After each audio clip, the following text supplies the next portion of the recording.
On November 19, 2018, two U.S. Air Force wings in Utah launched 35 F-35 stealth fighters in a short span of time. The Air Force lauded the display as evidence of America's overwhelming military might. At least one critic dismissed it as a publicity stunt.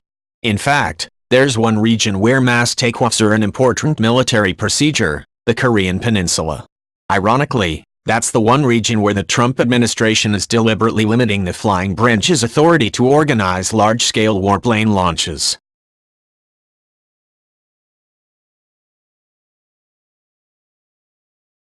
The November group takeoff, which the Air Force calls an elephant walk, involved F-35s from the 388th and 419th Fighter Wings at Hill Air Force Base.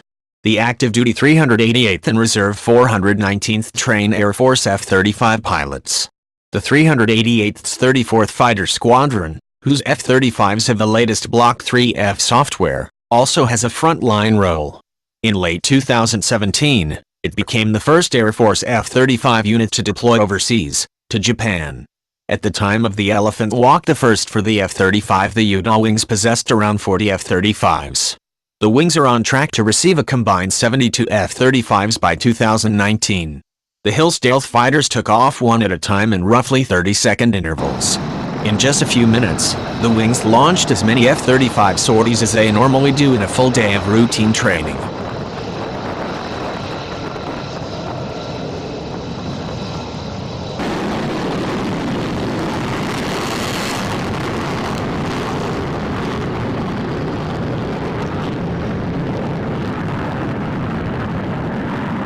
Exercising with multiple squadrons of F-35s can demonstrate our ability to defeat potential adversaries wherever they may arise, Maj. Caleb Guthman, the 34th Fighter Squadron's Assistant Director of Operations, said in a statement.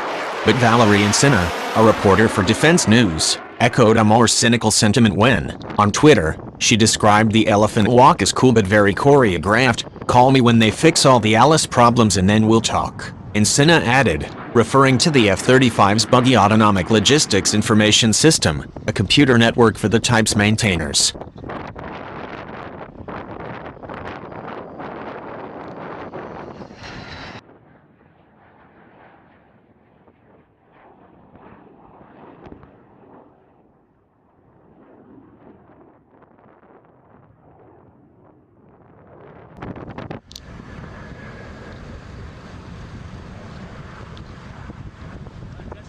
Yep.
In a March 2018 congressional hearing, Lieutenant General Jerry Harris, the Air Force's Deputy Chief of Staff for Plans, Programs and Requirements, said it cost around $50,000 to fly one F-35 for an hour.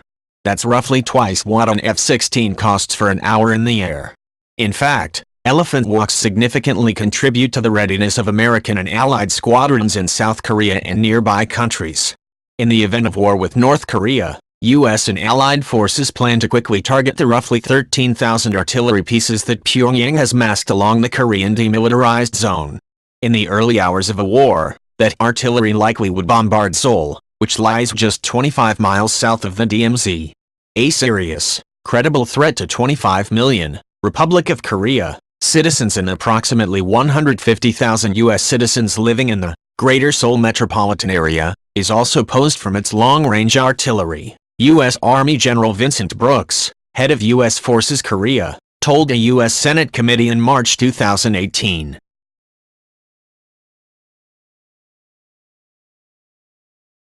The Air Force maintains 3 F-16 squadrons and an A-10 squadron in South Korea and 2 F-15 squadrons in Japan. Additional squadrons, almost certainly including F-35 units, would join them during a crisis. An air campaign targeting North Korea would require 2,000 sorties per day, U.S. military officials told Air Force magazine. By comparison, the Allied air war over Iraq and Kuwait in January 1991 averaged 1,200 strike sorties per day, according to statistics compiled by David Depchula, a former Air Force general who is now an analyst for the Mitchell Institute for Aerospace Studies in Virginia. The U.S.-led campaign against Islamic State in Iraq and Syria averaged just 15 strikes per day, according to Depchula. The roughly 100 U.S. F-16s and A-10s in South Korea and Japan and any F-35s that deployed in time for the first day of fighting likely would be the first to hit North Korean artillery. And they'd have to launch fast to save lives in Seoul.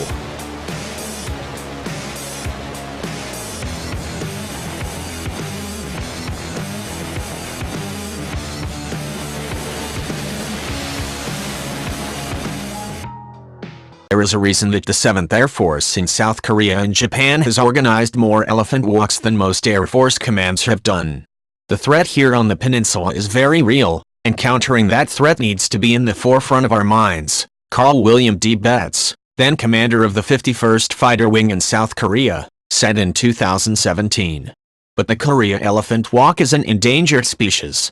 The 7th Air Force has conducted most of its mass takeoffs, which require intensive planning and maintenance efforts, under the auspices of the annual Vigilant Ace exercise. In 2018, the Trump administration suspended Vigilant Ace as a concession to North Korea, hoping that Pyongyang in turn would suspend its nuclear weapons program. North Korea has continued to develop its nukes.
The Air Force organized elephant walks in South Korea in 2016 and 2017 but not in 2018. The suspension of large-scale exercises with South Korea hasn't created immediate concerns about combat readiness, Pacific Air Forces Commander General Charles Brown said in November 2018. But it could cause difficulties if it continues. There's nothing preventing Air Force squadrons that aren't in South Korea, including Hill's F-35 units, from practicing mass takeoffs. These same squadrons might deploy to the Korean Peninsula during wartime, in which case their elephant walks would amount to more than an expensive public relations exercise. They'd be prepared for the kind of sudden, overwhelming violence a new Korean war would require.